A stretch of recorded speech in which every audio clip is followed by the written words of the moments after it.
गणेशाय नमः। नारद उवाच प्रणम्य शिरसा देवम् गौरीपुत्रम् विनायकम्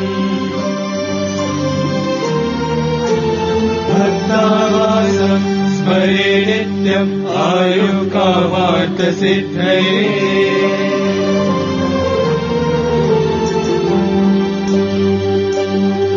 प्रथमम् वक्रतुण्डम् च एकदन्तम् द्वितीयकम् तृतीयम् कृष्णपिङ्गाक्षम् गजवक्त्रम् चतुर्थकम् लम्बोदरम् पञ्चमम् च षष्ठम् विकटमेव च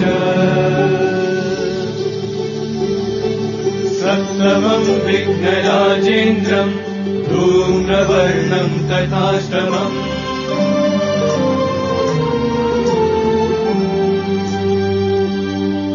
नवमम् बालचन्द्रम् च दशमम् तु विनायकम् एकादशम् गणपतिम् द्वादशम् तु गजाननम् द्वादशैतानि नामानि त्रिसन्ध्यम् यः पठे नरः न च विघ्नभयम् तस्य सर्वसिद्धिकरम् प्रभो। विद्यार्थी लभते विद्या धनार्थी लभते धनम् पुत्रार्थी लभते पुत्रा मोक्षार्थी लभते गतिम्। जपे गणपति स्तोत्रम् षड्विर्मासैः फलम् लभे संवत्सरेण सिद्धिम् च लभते नात्र संशयः।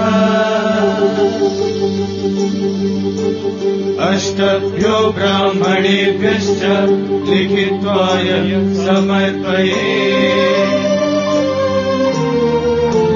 तस्य विद्या भवेत् सर्वा गणेशस्य प्रसादतः।